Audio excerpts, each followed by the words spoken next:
Well, every piece of landscape design work relies upon an accurate base plan. When you're working in CAD, landscape work, everything is full size. So here's, for the sake of argument, lot 8. It's 100 metres on one length and then 63.93 metres in the other direction. So we could draw up a rectangle that could be used as a base plan for development of that site simply using the line command. So draw a line, we can start here, and we need to move off in a horizontal direction. So I'll put polar on, and that will constrain the line to head out to the right. And all I need to do is type in my 100, and then add another 3 noughts, 0, 0, 0, and hit enter, and that line will run out. And let me just exit from there, and we'll check it, and click on it, and we can see here its length is 100, and then 3 zeros, so that's 100,000 millimeters or 100 meter line. I can right click and say I'm going to repeat the line, and then click here, and I now need to head up in the vertical direction, and we go 63930, 63930.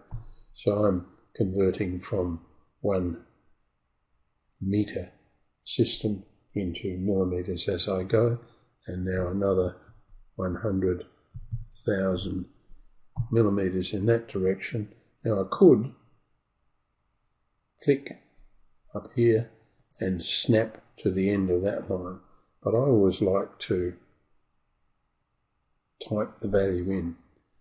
Just that'll reveal any mistakes. 63930, 63930, 63.93 meters, and hit enter, and that closes the design up nicely. So we have, it won't match the original deposit plan, but it's completely accurate and will function as the boundary of that site as we start developing the landscape plan for it. Well, you may notice also that the area of lot 8 is 0.6393 hectares, and if we select the site that we've just drawn, I've joined the lines together to make one entity, and if we look in here, and we've been working in millimeters, or we are working in millimeters now, so to convert square millimeters to meters, we shift the decimal place by 6. That gives us the 6393 meters squared, and if I type that into the conversion, I get 0.6393. So it's a little long-winded, but we think that you should check very accurately your survey information and make sure you are translating it easily.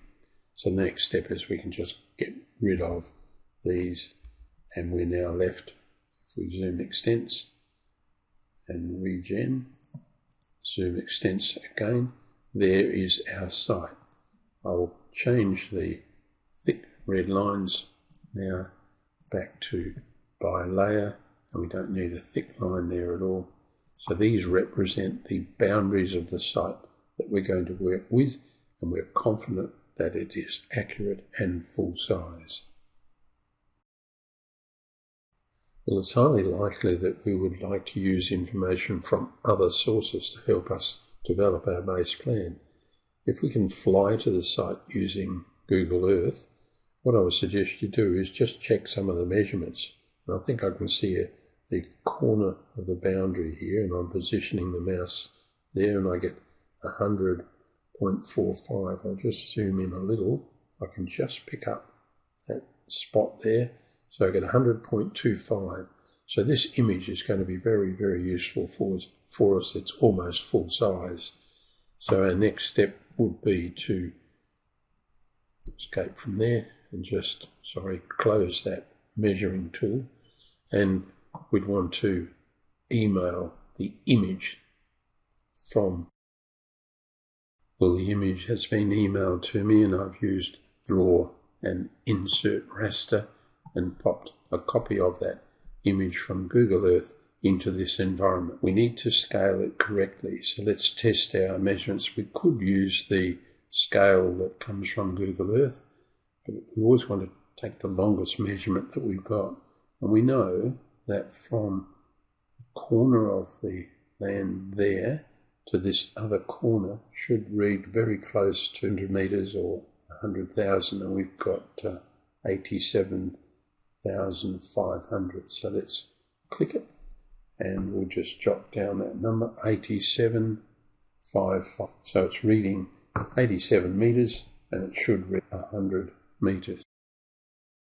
We'll just use the calculator that you can find on the custom toolbar in gCADPlus and calculated that as 1.1422. So we need to scale the image up. Let's select it, right click and scale factor 1.1422, and we've increased the image. So let's test again with our distance command. So distance from that point there to that point there, we've got 99,799. So we're getting awfully close to a very accurate, or as accurate as we can get. And that gives it, in fact, that click gave me 100,000. So I'm very happy that we now have an accurately scaled image. We now want to align our rectangular site in Google Earth to the rectangular site that we have here. So what I've done is drawn a line along that very same boundary. I'll select it, and from gCADPlus we can determine its angle, 172.23, and if we subtract that value from 180, will give us the rotation angle that we want. So let's select the image and indeed the line, and we'll pick rotate, the bottom corner here, and we want to rotate it at an angle of 7.77, and that should square things up very nicely.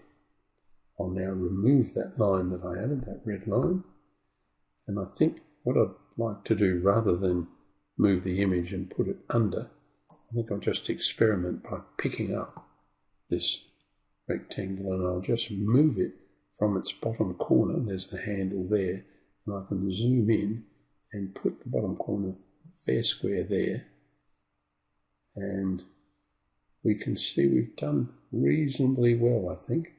In fact, I think we've done exceptionally well now. I'll thicken up that line so that you can see it a little more. And there is the result. So the next step is to accurately plot the building. Well, we can already do some useful work. We can locate the approximate outline of the footprint of dwellings on the site. But just say for the sake of argument you were planning some shelter planting along this back boundary, you could use the offset command, as I've done, and offset the back boundary line 2 meters in, and we might want to be absolutely sure that our planting of relatively large trees stays well back from this boundary. So each one of these symbols now stays at least 2 meters back from the boundary. So I can now remove that guide, and there's our beginnings of our shelter belt planting. You can do interesting things with extended data here. If we put an extended entity on, and can you see now the species that is specified that belongs to that symbol, Eucalyptus leucoxylon variety macrocarpa. I haven't specified these others in the shelter belt planting. You can string together and put a little code in there ready to do a plant takeoff. So there's a lot you can do with this drawing already, and we've probably only spent 5 to 10 minutes getting to this stage.